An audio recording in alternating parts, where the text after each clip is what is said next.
반갑습니다. 돌집사TV입니다. 자, 이번 시간에는 화물 운송 종사 필기 핵심 내용들 한번 살펴보도록 하겠습니다. 자, 먼저 1과목부터 시작해야겠죠? 자, 교통 및 화물자동차 운수사업 법규에 대해서 보도록 하겠습니다. 자, 우리 먼저 속도 한번 볼게요. 자, 도로교통법, 차로에 따른 통행차의 기준인데요. 자, 고속도로 편도 2차로인 경우죠. 1차로는 80km 이상 주행으로 앞지르기 해야 된다. 즉, 80km가 최고 속도다라고 보실 수가 있겠죠. 자, 2차로는 모든 자동차가 통행 가능합니다. 자, 근데 고속도로 편도 3차로에서는 좀 바뀌죠. 자, 그림을 그려보도록 할게요. 자, 이게 3차로죠. 1차로, 2차로, 3차로 우리가 보통 아는 차로가 있습니다. 자, 그래서 1차로는 보통 우리 3차로에서 보시면은 편도 2차로와 동일합니다. 즉 무슨 말이냐? 1차로와 2차로는 이제 통행할 수 있는 자동차가 똑같다라는 거죠. 자, 근데 여기서 왼쪽 차로, 오른쪽 차로라는 단어가 나와요. 자, 요 개념부터 잘 살펴보셔야겠죠. 자, 3차선인 경우에는 이 2차선이 1차로 옆에 차로 있는 왼쪽 차로가 됩니다. 자, 즉 1차로를 제외한 가장 왼쪽에 있는 차로를 우리는 왼쪽 차로라고 얘기를 할 거고요. 나머지 1차로와 왼쪽 차로를 제외한 나머지를 오른쪽 차로라고 할 겁니다. 자, 3차로 이상이니까 4차로인 경우도 있겠죠? 자, 그럼 3차로, 4차로가 오른쪽 차로가 된다. 보시면 될 것 같습니다. 자, 그러면은 왼쪽 차로는 1차로와 동일하죠. 그래서 승용차, 승합차가 다니고요. 오른쪽 차로부터는 덩치 큰 친구들이 다녀 주셔야겠죠. 자, 화물자동차, 특수자동차, 건설기계, 대형 승합차들은 이제 오른쪽 차로로 다녀 주셔야 된다. 보시면 되겠고요. 자, 고속도로 외의 도로라고 하면은 이제 보통 우리가 국도나 일반 도로를 떠올려 주시면 되고요. 화물자동차, 특수자동차, 건설기계 등은 오른쪽으로 다녀 주셔야겠죠. 자, 그러면 이제 또 1과목에 나오는 용어들 한번 보도록 하겠습니다. 자, 우리 주차라는 것은 운전자가 승객을 기다리거나 화물 싣기, 차의 고장, 이런 식으로 되어 있는데, 핵심은 뭐냐? 운전자가 차에 부재해서 운전할 수가 없는 상태를 우린 주차라고 얘기를 합니다. 자, 우리는 주차 혹은 정차가 있죠? 정차는 5분을 초과하지 않고 차를 정차시키는 거예요. 즉, 누군가의 요청이 있을 때 운전을 할 수 있는 상태가 바로 정차라고 보시면 되고요. 자, 앞지르기, 운전자가 앞서가는 다른 차의 옆을 지나서 가는 거죠. 자, 앞지르기 어디로 하죠? 왼쪽으로 하죠. 이거 알아두시고요. 자, 서행, 운전자가 차를 즉시 정지시킬 속도로 느린 속도로 가는 게 서행이고요. 고속도로는 자동차의 고속 운행에만 사용하기 위해 지정된 도로. 자, 횡단보도, 보행자가 도로를 횡단할 수 있도록 나와 있는 곳. 일시정지는 차 또는 노면 전차의 바퀴를 일시적으로 정지시키는 것이다. 자, 일시적으로 정지시키는 것이기 때문에 완전 정지랑은 다릅니다. 자, 완전 정지를 한다 함은 주차의 의미가 되겠죠. 주차의 뉘앙스를 가지고 있는 게 완전 정지라면 일시 정지는 우리가 언제든지 출발할 수 있는 정차의 느낌을 가지고 있다 보시면 되겠습니다. 자, 좀 더 보도록 해야겠죠. 자, 도로교통법에 따르면 경찰청장이죠. 교통의 안전과 원활 소통을 위해 차의 운전자에게 승차 인원, 적재 중량, 용량 등을 제한할 수 있다. 즉, 승차 인원, 적재 중량, 용량을 제한하는 사람은 누구다? 지방경찰청장이다. 외워주시면 되겠고요. 자, 적재 기준 상당히 중요합니다. 보도록 할게요. 자, 화물자동차, 자동차, 이륜자동차 등의 적재 기준. 자, 화물이 아무래도 시험에 자주 나오겠죠? 그래서 화물을 보도록 하겠습니다. 우리는. 자, 먼저 길이는 자동차 길이의 10분의 1. 즉, 자동차가 10m라면 길이 적재는 11m까지 가능하다는 거죠. 자, 이륜차는 적재 길이 플러스 30cm고요. 너비는 백미러, 후사경으로 뒤를 확인할 수만 있으면 된다 되어 있고요. 높이는 화물자동차는 지상으로부터 4m 되어 있죠. 자, 대신 안전하다, 안전적합 판정을 받은 경우에는 4.2m까지 가능하다 같이 외워두시면 되겠습니다. 자, 그리고 안전기준을 넘는 화물의 적재 허가를 받은 경우가 있겠죠. 자, 이런 경우는 너비 30, 길이 50 이상의 빨간 천으로 된 표식을 달아줘야 된다 라는 기준이 있고요. 밤에는 반사가 되는 반사 표시가 되어 있는 것을 달아야 된다 보시면 되겠습니다. 자, 그럼 이제 최고속도, 최저속도 한번 알아볼게요. 자, 일반 도로에서 편도 1차로는 60이죠. 2차로 이상은 80입니다. 최저속도는 없어요. 자, 중요한 건 고속도로죠. 자, 편도 1차로 80입니다. 최저속도는 50, 다 동일하고요. 자, 편도 2차로 이상부터예요. 자, 고속도로 매시 100까지 가능합니다. 자, 근데 80까지 가능한 친구들 있죠? 적재 중량 1.5톤을 초과하는 화물자동차, 특수자동차, 위험물 운반자동차, 건설기계는 80까지 되어 있다 라고 보시면 되겠죠. 자, 그러면 우리 화물은 80이라고 보시면 되겠죠. 자, 근데 지정 고시한 노선, 구간의 고속도로가 있겠죠. 즉, 표지판으로 여기는 최고속도가 110까지 가능하다, 120까지 가능하다 라고 되어 있는데, 그래도 최고는 120 이내로 되어 있다는 거 보시면 되겠고요. 자, 우리 아까 나왔었던 2차로 이상 고속도로에서 매시 80에 해당했었던 친구들 있죠. 적재 중량 1.5톤 초과한 화물자동차, 특수자동차, 위험물 운반 자동차, 건설기계는 90으로 제한되어 있다. 보시면 되겠습니다. 자, 그리고 자동차 전용도로에서는 최고 속도 90, 최저 속도는 30이다. 보시면 되겠죠.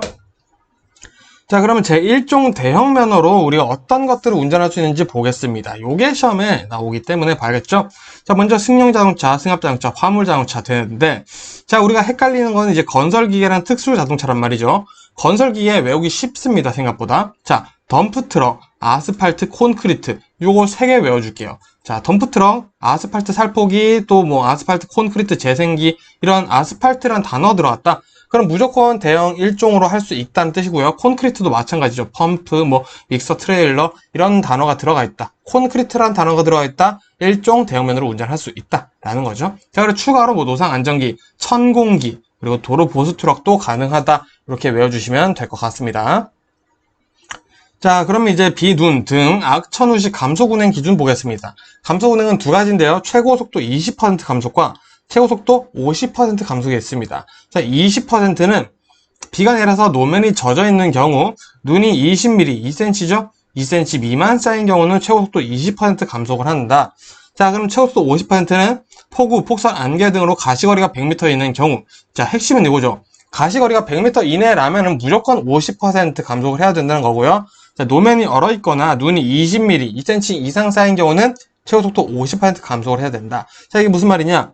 최고 속도가 100km/h로 제한된 도로에서 폭설, 안개 때문에 가시거리가 100m인 거예요. 이럴 경우는 50% 감속해야 되죠. 자, 그러면은 몇 킬로를 줄여야 되나요? 자, 50km/h로 줄여야 되죠. 자, 이렇게 간단하게 계산할 수 있는 문제가 시험에도 나올 수 있다라고 보시면 되겠죠.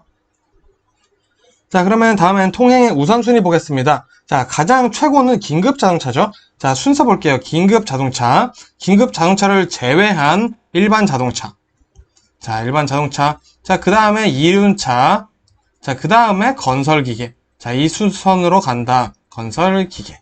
자, 요 순서로 간다는 거 알아두시면 되겠고요. 자, 요게 가장 핵심이라고 보시면 되겠습니다. 자, 자동차 운전에 필요한 신체 기준 보도록 할게요. 시력이 시험에 제일 많이 나옵니다. 1종 운전면허와 2종 운전면허로 나눠지는데요. 1종 운전면허가 좀 더 빡셉니다. 자, 두 눈을 동시에 뜬 시력이 0.8. 자, 두 눈은 각각 0.5 이상 넘어야 된다. 꽈락이는 0.5라는 거죠. 자, 다만 한쪽 눈을 보지 못하시는 분이라면, 자, 다른 쪽이 0.8 이상이고 수평 시야가 120도. 수평, 자, 이거 죄송합니다. 수직 시야인데, 자, 수직 시야가 20도 이상, 중심 시야는 20도 내에 암점 또는 반명이 없어야 된다라는 기준, 이 숫자들 잘 외워주시고요. 2종 운전면허는 간단해요. 두 눈 시력이 0.5 이상이면 되고요. 한쪽 눈을 못 보신다면은 다른 쪽이 0.6 이상이면 된다라는 거 외워두시면 되겠죠. 자, 이어서 간단하게 교통사고 벌점 기준 볼게요. 사망 1명당 90점, 중상은 15점, 정상은 5점, 부상은 1명당 2점이다. 라고 해서 요 점수, 벌점 점수 간단하게 외워주시면 되겠죠. 뭐 더 설명드릴 건 없네요. 자, 요번에 자동차 정비 보겠습니다. 자, 먼저 기본적으로 자동차의 운전자, 정비사는 정비되어 있지 않은 자동차를 운전이나 운전을 시켜서는 안 된다 라는 내용이 시험 문제에 나오고 있고요. 자, 운송사업용 자동차, 화물차는 다음 사항에 해당해서는 안 된다. 자, 뭘 하면 안 된다는 거죠. 첫 번째, 승차 거부. 그리고 운행 기록계를 목적대로 사용하지 않는 경우, 운행 기록계 미설치나 고장으로 사용되지 않는 자동차 운행. 즉, 이 화물차나 운송사업용 자동차는 운행 기록계를 절대 마음대로 건들면 안 된다는 거죠. 그리고 승차 거부는 당연히 해서는 안 되겠죠. 자, 그 다음 보겠습니다. 교통안전표지의 종류 5가지 외워보겠습니다. 주규지 번호. 주규지 번호 외울게요. 자, 주규지 번호, 주규지 번호. 교통안전표지의 종류 5개보다 주규지 번호. 이렇게 해서 앞글자 따서 꼭 외워두세요. 자, 그리고 진로 양보 의무가 있는데 이거는 너무 당연한 얘기입니다.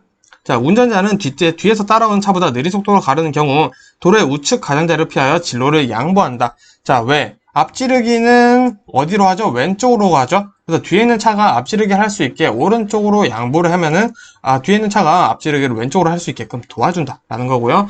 통행 구분이 설치된 도로의 경우에는 그러지 않는다. 자, 도로의 목적이 정확하게 있는 상태라는 거죠. 자, 뭐 이런 내용들이 있는 거기 때문에 이것들은 뭐 간단히 우리 상식과 경험선으로 풀어주시면 되겠습니다. 자, 다음에 요거 좀 헷갈리는 거니까 잘 외워보도록 할게요. 자, 도로 서행 장소, 비탈길의 고견마루, 바른 비탈길의 내리막, 도로가 굽은 부분, 커브죠. 자, 지방경찰청장이 안전표지로 지정한 곳 교차로. 자, 요거는 서행 장소입니다. 서행. 자, 그럼 앞지르기 금지 장소 있어요. 교차로나 터널. 자, 여기 교차로 서행이랑 똑같죠? 자, 도로의 구분 부분, 요것도 서행이랑 똑같죠? 비탈길의 고갯마루, 서행이랑 똑같죠? 가파른 비탈길의 내리막, 서행이랑 똑같죠? 지방경찰청장이 안전표지로 지정한 곳 마찬가지 서행이랑 똑같죠? 자, 그럼 앞지르기와 서행의 차이는 뭐다? 앞지르기는 터널에선 금지되어 있다. 터널에선 서행해서는 안 된다. 라고 보시면 될 것 같습니다. 서행 장소와 앞지르기 금지 장소는 뭐다? 터널의 차이다. 외워주시면 되겠죠? 자, 그리고 정차, 주차 금지구역, 요거 시험에 진짜 자주 나와요. 자, 먼저 보시면 교차로, 횡단보도, 건널목이나 보도차도 구분된 도로 보도. 당연히 안 되죠. 자, 근데 여기서부터 이제 숫자 나온 친구들 주목해 볼게요. 교차로 가장자리 또는 도로의 모퉁이로부터 몇 미터? 5m 이내에 주정차 금지되어 있고요. 안전지대가 설치된 도로에서는 그 지대부터 사방 10m 이내 주정차 금지. 버스 정류장은 10m 이내 주정차 금지입니다. 이거 과속딱지 은근 많이 찍히시니까 조심하시고요.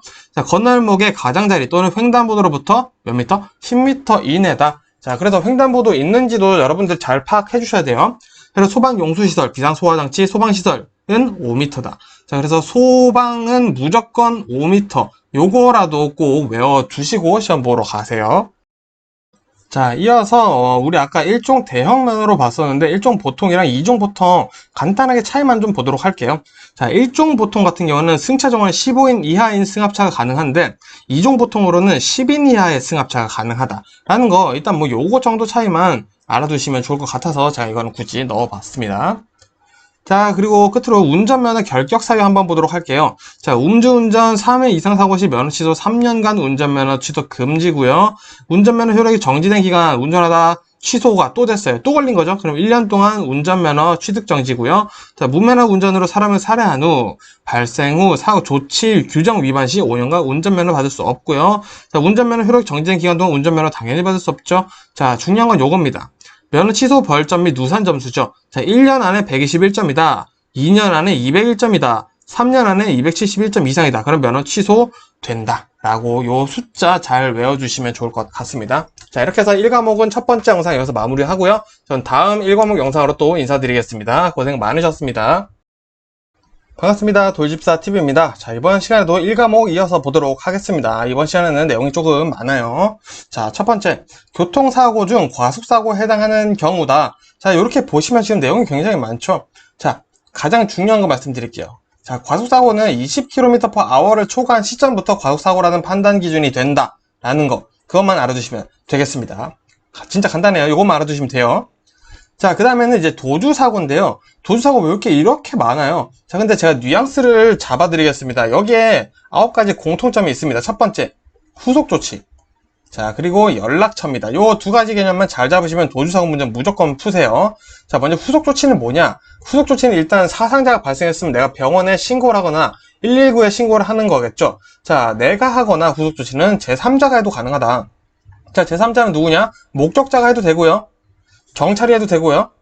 자, 동승자가 해도 됩니다. 자, 그 누구든지 후속조치를 누군가 해주면은 상관이 없다라는 겁니다. 자, 그리고 연락처. 사고 나고 내가 뭐 하루 종일 같이 있을 거 아니죠? 연락처는 남겼는지 안 남겼는지가 가장 중요합니다. 자, 그리고 도주사고. 거짓말을 했냐? 자, 거짓말 했어 안 했어? 요거다. 요 3가지 개념만 잘 잡으시면 돼요. 자, 1번부터 볼까요? 자, 차량과 충돌. 사상을 인식하고도 가버렸어요. 자, 이거는 그냥 뭐 너무 뺑소니죠? 나쁜 놈입니다. 피해자를 방치한 채 사고 현장 이탈했어요. 후속 조치 안 했죠. 사고 사실 은폐하려고 거짓 진술했어요. 거짓말했죠. 부상 피해자에 대한 적극적 구호 조치가 없어요. 후속 조치 제대로 안 했죠. 피해자가 사망했다고 조치 없이 갔어요. 이것도 후속 조치 안 했죠. 운전자를 바꿔 신고했어요. 거짓말했죠. 피해자를 병원까지 후송만 했어요. 후속 조치는 했는데 연락처를 안 남겼네요. 자, 사리분별 없는 피해자가 혼자 처리할 수 있다고 해서 간 경우, 자, 이것도 연락처 안 남겼어요. 단, 사리분별이 없는 피해자가 혼자 처리할 수 있겠다 해서 연락처를 남겼어요. 그래도 후속 조치를 안 했다. 이것도 문제될 수 있습니다. 자, 어떤 상황에는 구호조치 없었다. 후속 조치 안 했다. 그래서 요 후속 조치, 연락처, 거짓말, 요 3개로 도주사고 판단해 보시면 됩니다. 자, 단, 도주사고 미적용 사례가 3가지가 있어요. 자, 첫 번째. 사고장소 혼잡해 차를 대고 돌아왔어요. 여기서는 죽어도 차를 댈 수가 없는 거예요. 그래서 잠시 옆에 차 대고 돌아올게 해서 돌아왔어요. 이건 도주 아니고요. 자, 가해자가 피해를 입어 제3자 후속 조치했다. 자, 후속 조치. 제3자 가능하다고 했죠? 자, 3번도 마찬가지예요. 경찰이나 소방관이 후속 조치하고 연락처 줬어요. 자, 일단 연락처 남겼고 후속 조치 내가 안 했지만 제3자가 해줬다. 그래서 이거는 도주 사고가 안 된다. 보시면 되겠습니다. 자, 사망사고 성립 요건 보도록 하겠습니다. 자, 여기 우리 보시면은 지금 장소적, 운전자적 과실, 피해자 요건 이렇게 세 가지가 있는데 요거는 너무 신경 쓰실 필요 없습니다. 자, 장소적 요건. 사망사고가 성립하려면은 이 어디서 사고가 일어나야 되냐, 그 장소는 어디냐, 이런 얘기를 해주는 거죠. 모든 장소죠. 자, 운전자 과실도 마찬가지예요. 운전자가 실수했냐, 실수했으면 이거 사망사고다 보는 거겠죠. 자, 근데 예외사항에 우리는 주목을 해야 됩니다. 자, 운전자 과실인데 요거 보세요. 자동차 본래 운행 목적이 아닌 작업 중의 과실로 피해자가 사망했어요. 요런 상황이라면은 운전자 과실에 해당하지 않아서 사망사고로 보지 않는다는 거죠. 요거는 안전사고로 본다는 겁니다. 그래서 요 예외사항 보셔야 되고요. 운전자 과실을 논할 수 없는 경우는 운전자 과실을 보지 않기 때문에 사망사고가 될 수 없겠죠. 또 피해자 요건도 마찬가지예요. 피해자가 자살 등 고의사고 혹은 운행 목적이 아닌 작업 과실로 피해자가 사망한 경우에는 피해자적 요건에 해당하지 않기 때문에 요 사망사고는 맞지만 피해자가 자살했다? 요거는 사망사고의 피해자라고 볼 수가 없어. 해가지고 이제 사망사고가 성립되지 않는다라는 거죠. 요 뉘앙스 이해하셨죠? 자, 신호지시 위반도 마찬가지예요. 신호지시 위반하려면 어떻게 해야겠죠? 신호등이 있어야겠죠. 혹은 경찰관이 있는 곳에서 위반을 해야지 사고가 성립이 되겠죠. 생각해보면 되게 당연한 얘기입니다. 자, 근데 여기서는 좀 특이한 게 있어요. 피해자적 요건, 인적 피해를 입었어요. 근데 요거는 사고가 맞죠. 근데 내가 신호 위반해서 막 어디 건물을 들이받고 이런 거예요. 요거는 신호 위반 사고라고 볼 수 없다. 사람이 다쳐야 신호 지시 위반 사고고 대물 피해 물건만 다쳤다? 그러면 어쩔 수 없다. 요거는 신호 지시 위반 사고는 아니다 라고 보는 거죠. 자, 또 운전자 과실 예외 사항 볼까요? 불강력적인 과실, 부득이한 과실 이런 거죠. 만부득이한 게 어쩔 수 없었다는 뜻입니다. 자, 예를 들어서 내가 앞에 신호 대기하고 있는데 이렇게 빨간불이에요. 뒤에 차가 와서 나를 쳤어요. 튀어나가져 버렸죠. 자, 이거 신호 위반이다? 아니다. 요 내용을 하고 있는 거죠. 자, 중앙선 침범도 마찬가지예요. 자, 대물 피해만 입은 경우에는 피해자로 보지 않고요. 자, 신호 위반 차량에 충돌되어서 피해를 입었다. 이것도 마찬가지죠. 불가항력적이라는 얘기를 하고 있는 겁니다. 그래서 내가 불가항력적으로 내 의지가 아닌 상태에서 중앙선을 침범했다? 이거는 중앙선 침범 사고라고 보지 않는다. 라는 내용을 잘 잡아두시면 되겠죠? 자, 과속사고 아까 20km 말씀드렸죠. 더 볼 게 없어요. 자, 그럼 이제 화물자동차 구분 한번 보도록 하겠습니다. 자, 우리 일반 화물자동차 하면은 일반형, 보통 화물운송, 덤프형, 이제 우리 덤프트럭 있죠? 이렇게 윙 해가지고 여기로 막 물건 쏟는 거. 자, 덤프트럭이죠?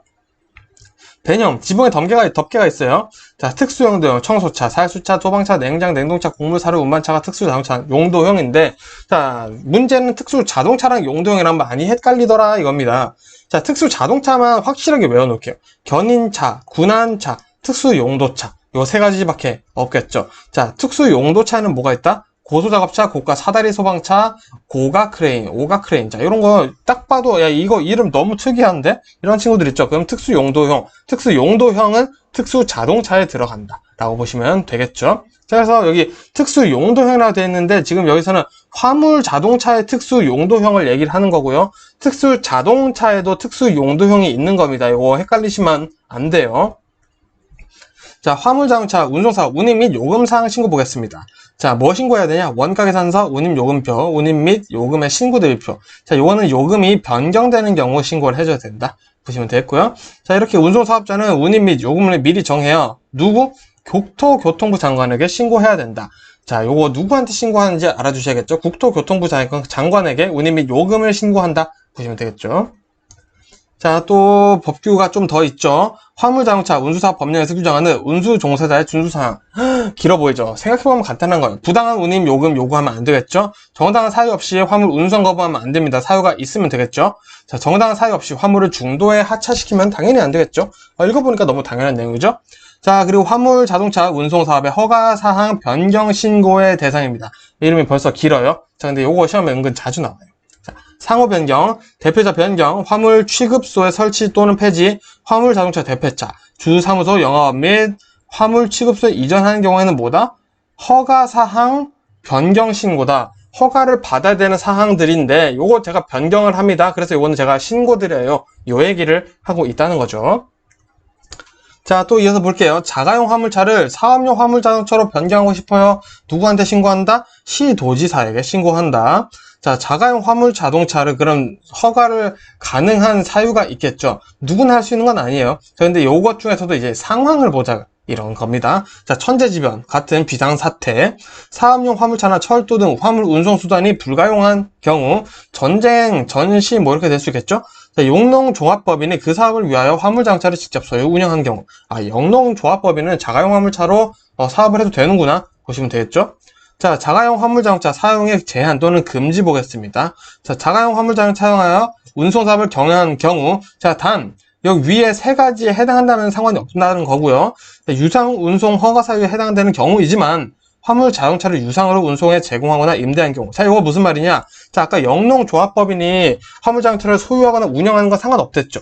근데 이 영농조합법인이 우리는 되니까 너희는 안 되잖아. 대신 우리 거 빌려줄게. 돈 좀 줘. 이런 식으로 하면은 안 된다라. 이런 내용이 되겠습니다. 자, 그럼 화물의 기준 보겠습니다. 폭발성, 인화성, 부식성, 혐오감을 주는 동물, 악취가 수산물, 화주 한 명당 화물 중에 20kg 이상이거나 용적이 4만 세제곱미터인 거, 합판, 강목 등 건축기자재, 기계, 기구류품, 공산품. 자, 읽어보면 간단한 거죠. 몇 번 읽어보시면 됩니다. 자, 그리고 운송약관. 운송사업자는 운송약관을 신고하고 할 때는 운송약관 신고서를 관할 관청에 제출해야 한다. 자, 운송사업자는 운송약관을 정해 국토교통부 장관에 신고해야 된다. 자, 즉 운송사업자는 운송약관을 이제 정해서 관할 관청에 제출하는데 그걸 누가 신고받는다? 국토교통부 장관의 신고를 받는다라는 거죠. 자, 그리고 이 운송약관에는 손해배상 및 면책에 관한 사항이 기재되어 있어야 된다라는 내용 연결해서 외워보시면 되겠죠. 자, 이어서 벌금 볼 건데요. 내용이 조금 많죠. 자, 2년 이하의 징역 또는 2천만 원 이하의 벌금 요약 한번 해보겠습니다. 자, 허가를 안 받거나 부정하게 받은 화물 자동차 이렇게 동일한데 운송사업 경영자, 운선 주선사업 경영자, 운송 가맹사업 경영자, 즉 허가를 안 받거나 부정하게 받은 운송사업은 뭐든 2년 이하의 징역, 2천만 원 이하 벌금 나온다라는 거죠. 자, 그리고 자가용 화물차를 유상으로 화물 운송용에 제공하거나 임대한 자, 우리 전 영상에서 봤었죠. 자, 요거 2년 이하 징역 2천만 원 이하 벌금이다 보시면 되겠고요. 자, 마찬가지 자동차 관리 사업자의 금품을 주고받은 운송사업자, 운수종사자, 비리를 저지르면 이렇게 된다는 거죠. 자, 그리고 규정을 위반하여 사업을 양도한 자, 명의 이용 금지 의무를 위반한 자. 자, 보통 2천만 원 이렇게 큰 녀석들은 사업과 조금 관련이 되어 있더라. 그리고 비리 저지르면은 벌금 세다. 요 뉘앙스 잡아주시면 되겠죠. 자, 자동차 말소 등록 사유 보겠습니다. 시험에 자주 나와요. 자, 자동차 제작 판매자 등의 반품한 경우 말소해야겠죠. 촬영이 초과됐어요. 말소해야겠죠. 자, 수출하는 경우 말소해야 됩니다. 그리고 자동차 본래 기능을 회복할 수 없거나 멸실된 경우 이것도 뭐 폐차하는 거죠. 그리고 교육이나 연구 목적의 자동차는 이제 자동차 말소 등록에 사유가 된다 보시면 되겠습니다. 자, 이 말소 등록 언제 해야 되냐? 사유 발생한 날로부터 1개월 안에 해야 된다. 자, 그리고 추가로 자동차 번호판 봉인은 누가? 시도지사가 한다 라는 거 외워주시면 되겠죠. 오늘 외울 게 좀 많죠, 이번 영상은. 자, 그럼 자동차 운행 제한 보겠습니다. 자, 여기서 뭐 전시, 시변, 비상사태, 그리고 뭐 소통 원활을 위한 경우 이렇게 되어 있는데 또 대기 오염 방지가 또 특이하게 들어가 있습니다. 이런 경우를 통해서 이런 이유로 의해 자동차가 운행 제한될 수 있다라는 거 알아두시면 되겠죠. 자, 요 운행 제한은 국토교통부 장관과 경찰청장이 협의해서 정한다. 라는 거, 국토교통부 장관이 다 해왔었는데 혼자 하는 건 아니죠. 자, 임시 운행 허가는 국토교통부 장관이나 시도지사에게 받는다. 이런 것도 외워주셔야겠죠. 자동차의 검사 종류 보면은 신규, 정기, 튜닝 검사, 임시 검사, 수리 검사 이렇게 5가지가 있더라 외워주시면 되겠습니다. 자, 그리고 대기 환경보전법령이 1과목에서 마무리로 나오는데요. 용어들 좀 볼게요. 자, 대기 오염 물질, 대기 오염 원인이 되는 가스나 입자상 물질, 기체나 고체라는 거죠. 이 기체, 고체 모든 것들을 대기 오염 물질이라 본다. 자, 가스는 물질이 연소나 합성, 분해되면서 발생하는 기체고요. 매연은 연소할 때 생기는 유리탄소, 유리탄소가 주가 되는 입자상 물질, 고체죠. 그러니까 검댕도 유리탄소 응결하여 생기는 입자상 물질, 고체다. 아이고. 자, 저공해 자동차, 대기 오염 물질의 배출이 없는 자동차나 배출 허용 기준보다 오염 물질을 적게 배출하는 차를 우린 저공해 자동차라 부르고요. 자, 공회전 제한 장치, 차에서 배출되는 대기 오염 물질을 줄이고 연료 절약하기 위해 자동차에 부착하는 장치다. 자, 요거 버스, 택시, 그리고 화물차, 자, 그리고 택배차, 요런 데 부착 명령될 수 있다라는 거 알아두시고요. 자, 그리고 저공해 자동차를 전환 개조 명령을 했는데, 자, 요거를 어겼다. 300만원 이하의 과태료 나올 수 있다. 보시면 되겠죠. 자, 끝으로 아까 말씀드렸지만 공회전 제한장치 부착 대상대상 보겠어요. 버스, 자, 광역 직행 좌석 모든 버스라는 거죠.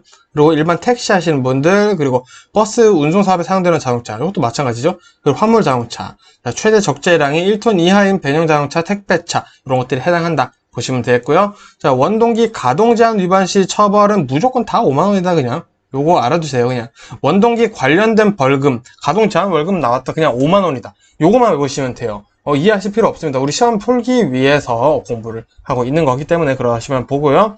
자, 그리고 환경부 장관, 광역시장, 시장, 군수의 운행차는 수시 점검을 해야 된다. 자, 여기 어쨌든 공무원 분들이죠. 좀 이제 급이 높은 공무원들이라는 거죠. 이런 차들은 항상 수시 점검을 해줘야 된다라는 것도 있다. 보시면 되겠습니다. 자, 이렇게 해서 1과목은 중요한 내용 다 살펴봤고요. 자, 저는 또 2과목으로 인사드리겠습니다. 고생 많으셨습니다.